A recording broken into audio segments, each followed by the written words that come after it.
Alright, episode 2, same as last time. Time lapse, more needle scaling work, and then we can move on to cutting rivets out. Hopefully we'll get that done today. So, see what happens.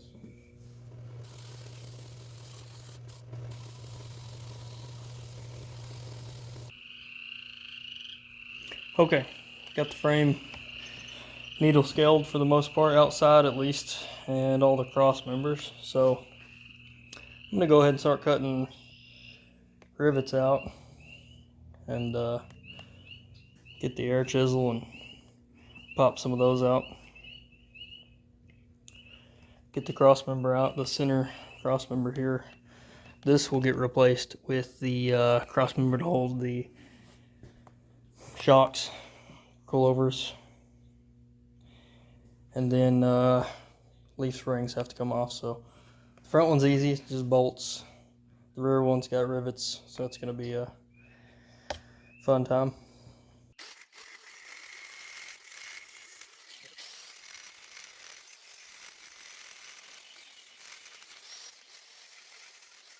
Okay, now we're gonna take the drill a small hole in the middle of those rivets. That'll give them a place to go when we knock them out, so they don't just mushroom and get stuck.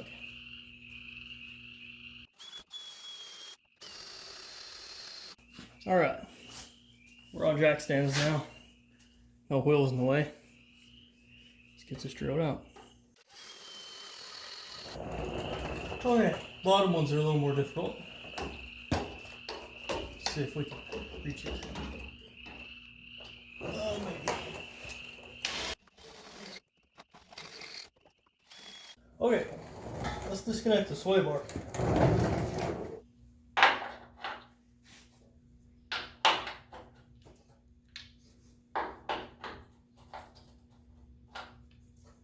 Battery. Try that again. Yep. 18. Inside 18. Let's see.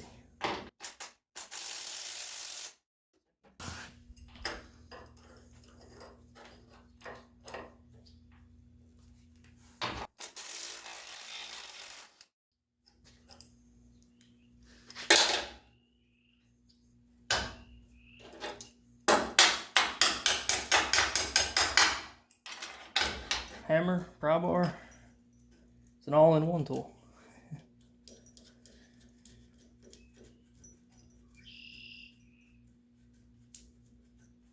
Okay, let's get the other side.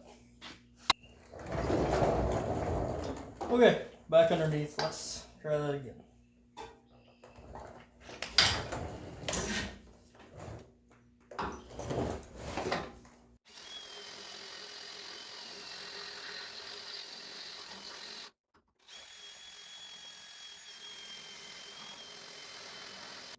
Oh, those chips are hot. They're a bit in here. Let's see how this does.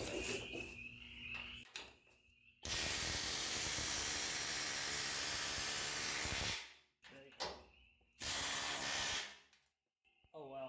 Yeah, this is the way to do it.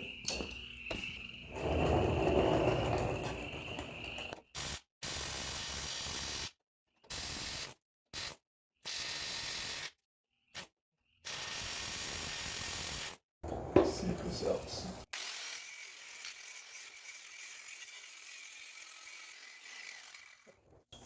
Try that again.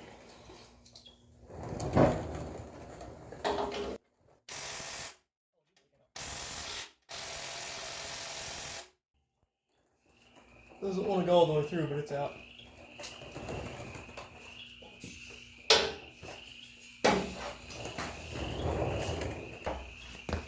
Okay, that one's disconnected. Let's move on to the next side. Okay, I think I got all the rivets. Okay, so the next problem we're gonna have is the brake lights and whatnot goes through the hole there. So I'm gonna probably just make a cut so I don't have to cut the wires. The connectors are too big to bring back through that hole. Got that big bundle on the end of it, so that's not gonna fit. So I'll make a slice with the grinder and the end of that big enough to get the cable out of, or the bundle of wires. So let's keep beating on it.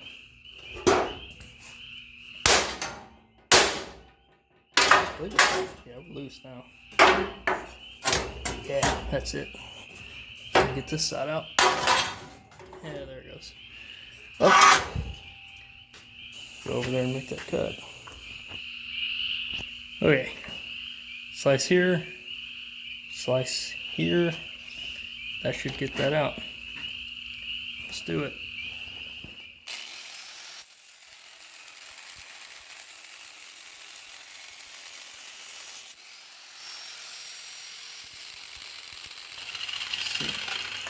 Yeah, no problem. No damage to the harness. That's the important part. Get rid of that. Now we got room for activities. Alright. Now let's unbolt these front hangers.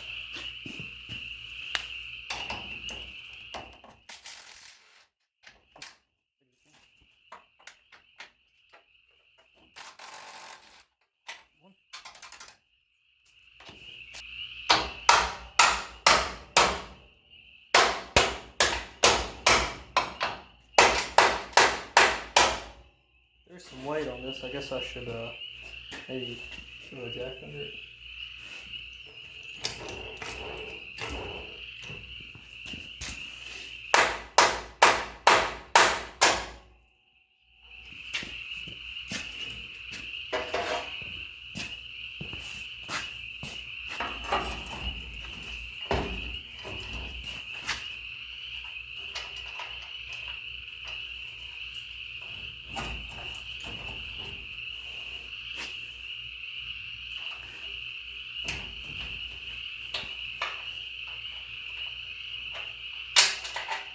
Okay, bad news is the head of the bolt crushed the wiring harness, so we'll fix that. Alright, shocks.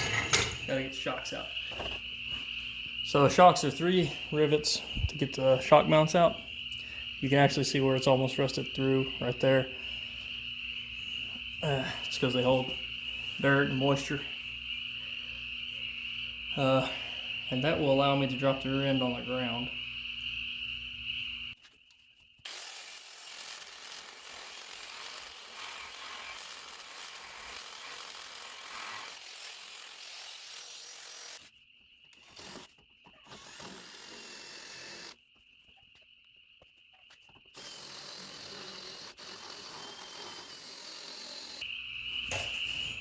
Okay, let's flip the air compressor back on and see if that was enough to knock them out.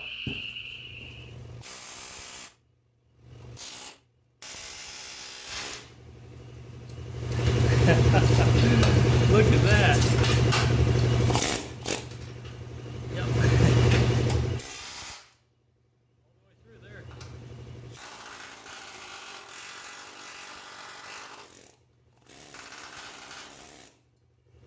Not too bad. Patch it.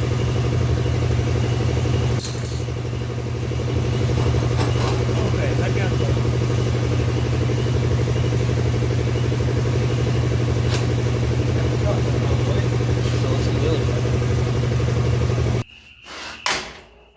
There it is.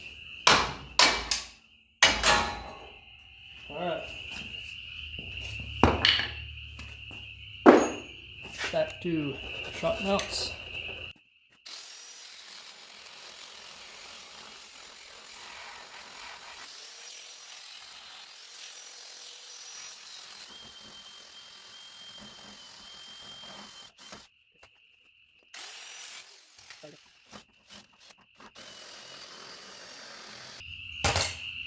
Okay, air hammer time.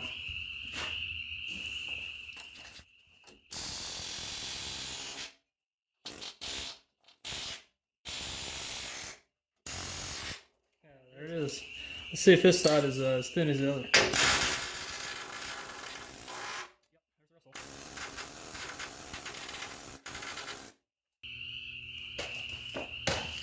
Okay, swapped out to a new cutoff wheel. Fresh disc. Seeming fresh.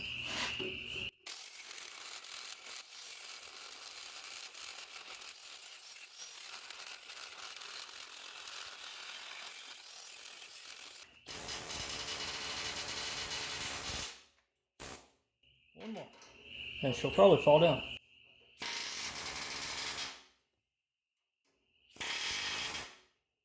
Yeah, that's it. We're disconnected. We'll get that out later. Okay.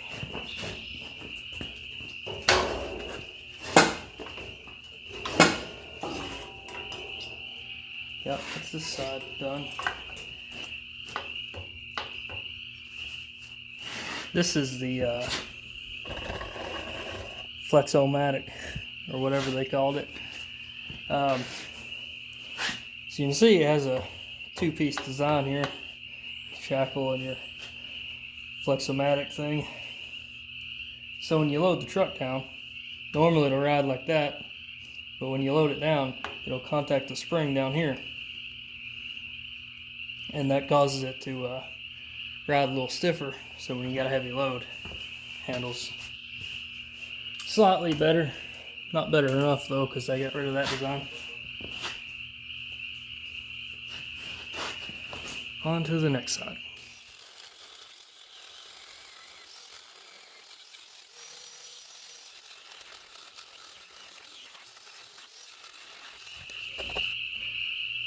Okay, next step is to get the U-bolts off the axle.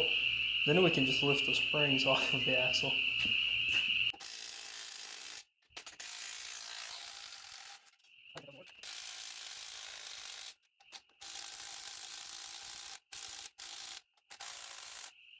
Alright, we've got air tools for a reason.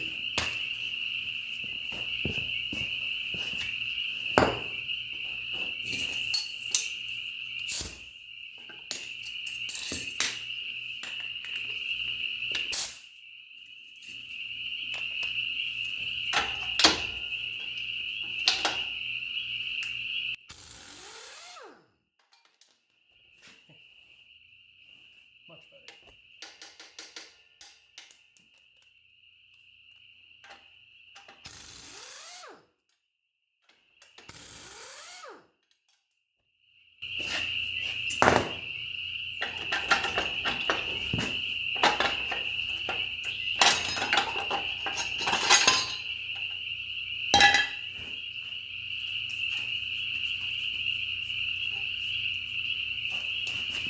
Okay, should be able to just lift these off.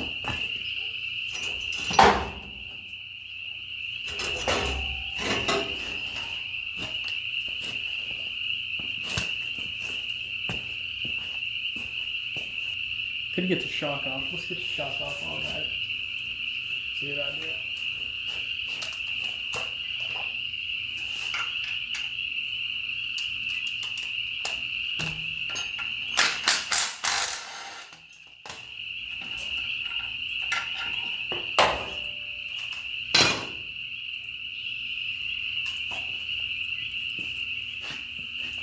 Okay, same thing. U-bolts.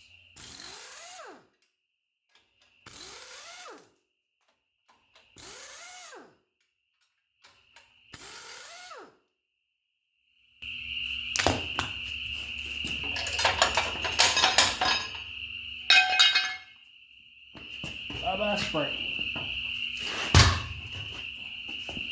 Okay, after trying every different size wrench I had, there it is.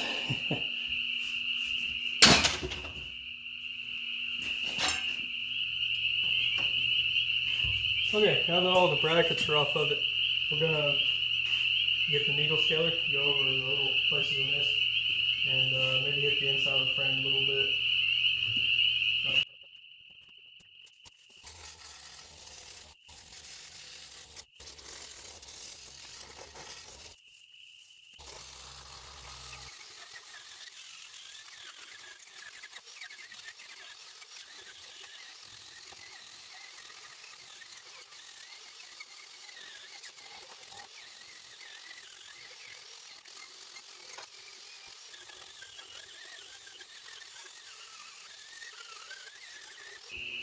Okay, my plan is to C-notch this frame. And the question is, how much do I want to do that? So, I gotta do some measuring. So it looks like the frame itself, we'll say it's about 4¼ I'm gonna go with 2 inches because it sounds like a good number. So the material I've got to work with here is this piece of angle iron. Now this is a 3x3 piece.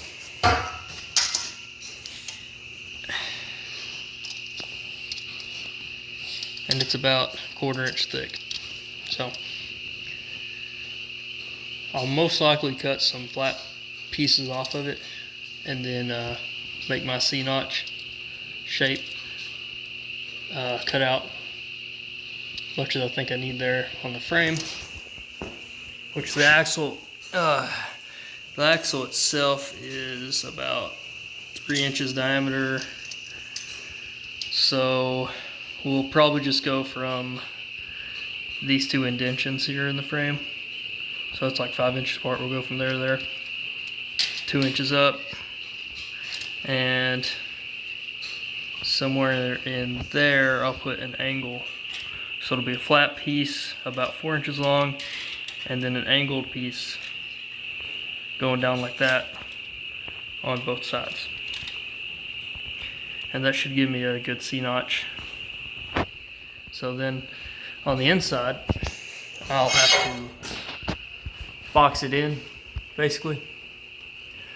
And I've got some metal I'll do that with. So for that, I'll probably go, let's see, about 10 inches. Yeah, 10 inches. And then what I'll do for each end of the plate, I'll do a C shape. That way, when I weld that plate on, that C shape will give it more strength on the edges. So let's get started on that.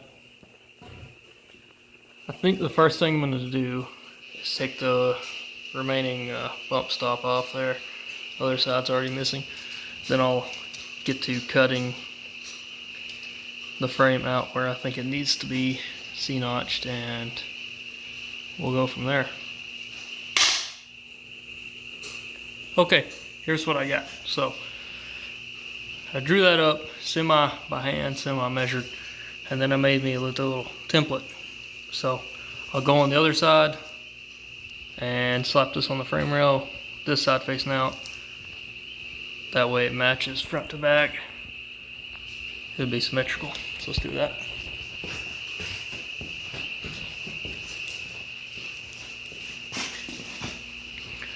Okay, so to center this, I'm gonna have to measure, make a mark about 2 inches down from the top. So what I've decided, and I'll have to center it. So the way I'm doing it is centering it right on where these bends start. So that'll be edge, and that'll be the edge, and that will be the top edges of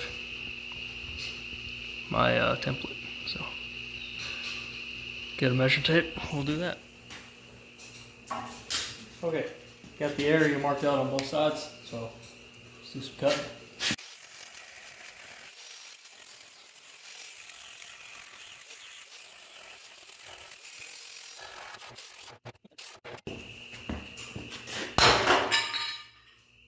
There you go.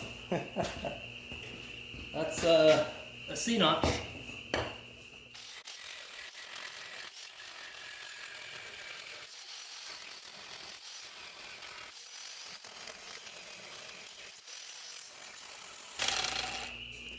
Yep, that one's done. All right.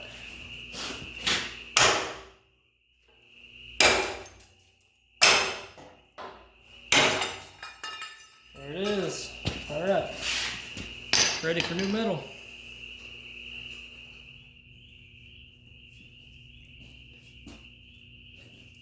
Okay, so we got our measurements here. We're gonna cut out a couple pieces of this for the reinforcement to do the C-notch. So let's get to it. So our first measurement, 4 1/4, and I'm gonna need 2 of those.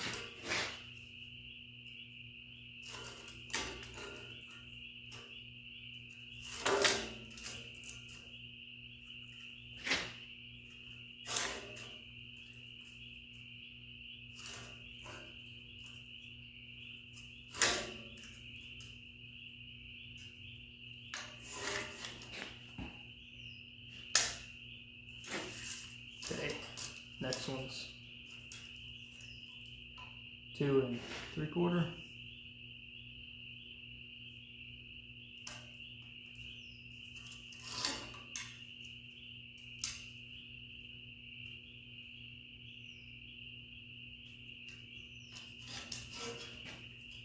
And 2 of those.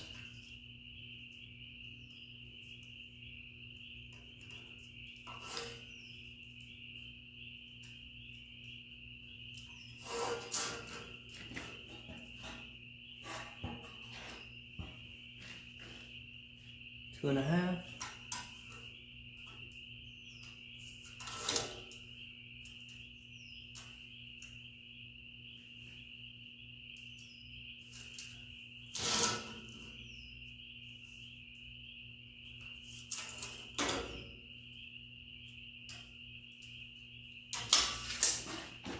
Okay. So that's where I need to cut. Alright, so now we know how long of a piece it's going to take.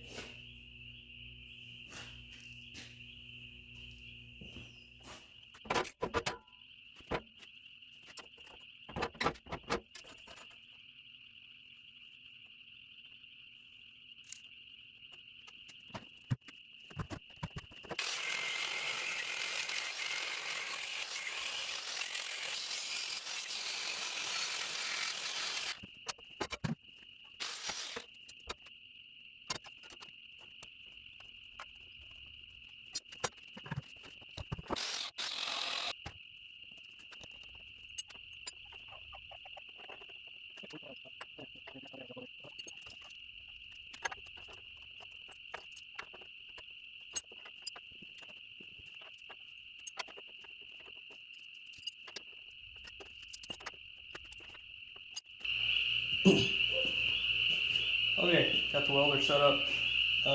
This is a brand new unit. Haven't used it before, so this will be interesting. Okay, I think I got it set up now. Let's do some weld.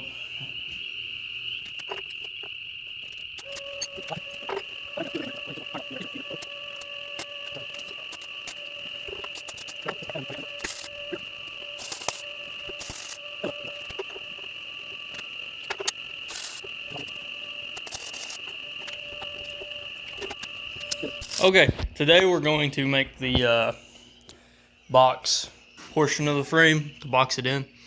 That'll be just a flat plate that goes on it. So first thing I'm going to do is make a cardboard template.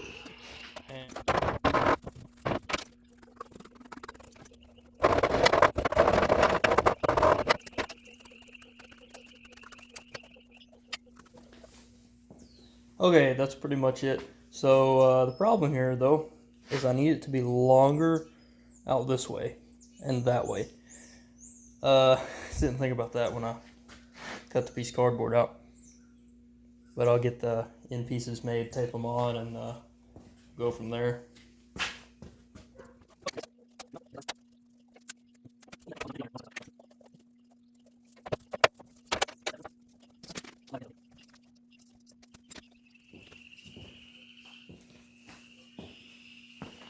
Close up.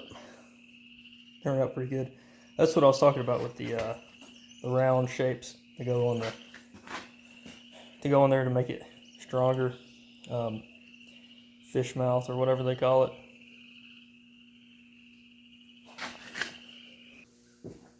got something going on here.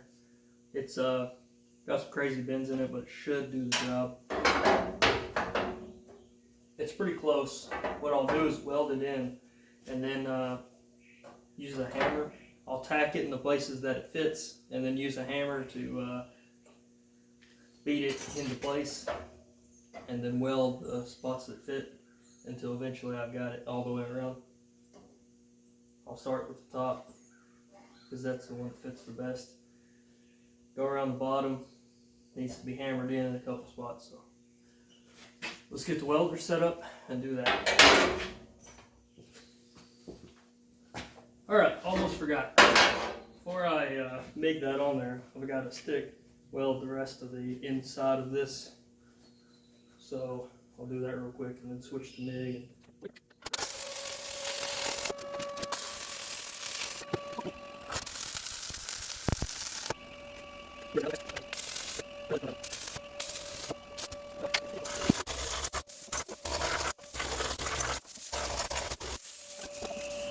Okay.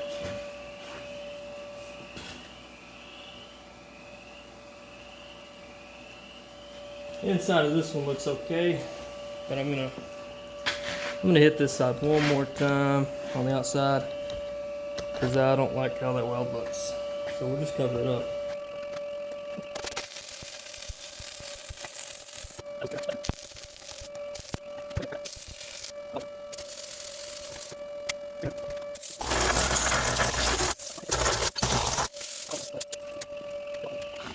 Okay, I did go ahead and paint the inside of that plate that's going on. It's still wet. I'm still going to weld it. It's going to peel right off as soon as the heat from the welder hits it. That's okay. I don't expect it to be perfect.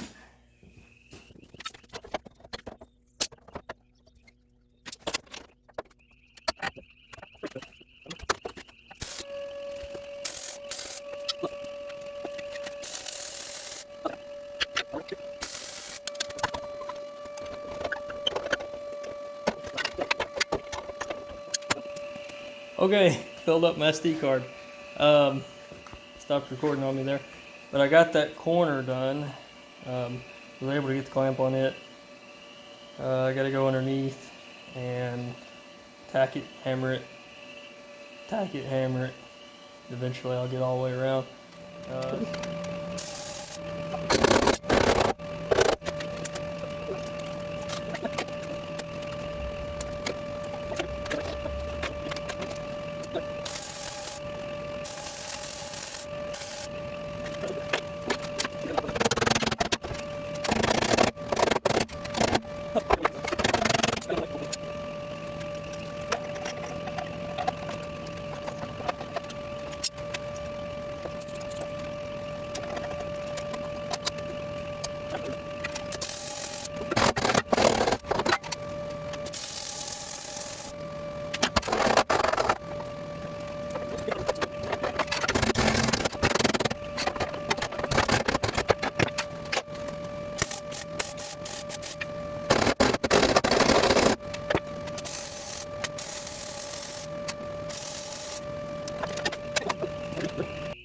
Okay, I got the C-notch done finally. That took longer than expected.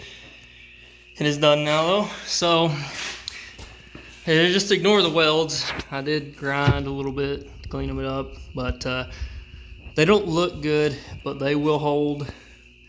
I kind of missed some stuff there when I was grinding, but that's okay. I'll come back before I paint. It's getting too late to paint, so do that tomorrow. This side turned out a little bit better. It's weird that the first side turned out better because I did it first. Usually the second time is the best because you got experience, but for whatever reason, the welds on this one just turned out better. And you can see I wire grinded everything, of course. So it's a very odd shape I made there. You can see that it has a concave. It's concave there, and then it's a little bit convex here, and then it concaves there. And but turned out pretty good. The C-shaped fish mouth on both ends turned out pretty good. Should be very strong. And that side, as you can see, is pretty decent. This side.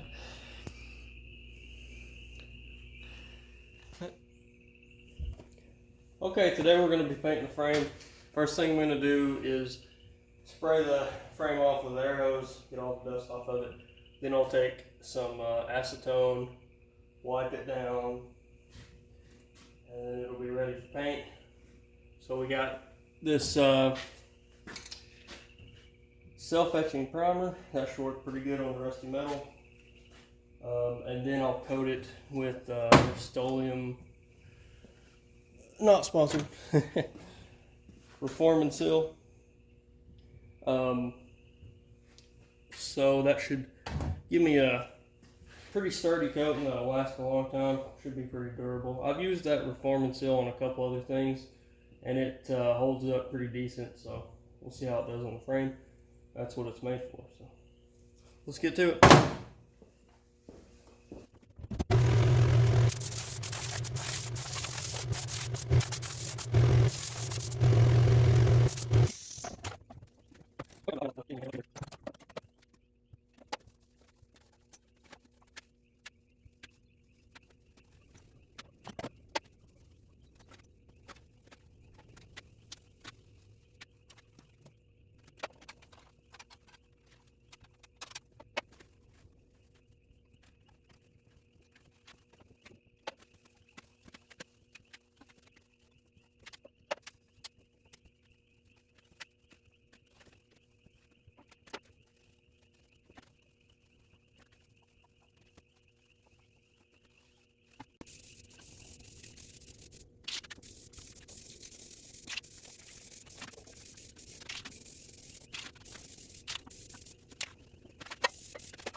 All right, there it is.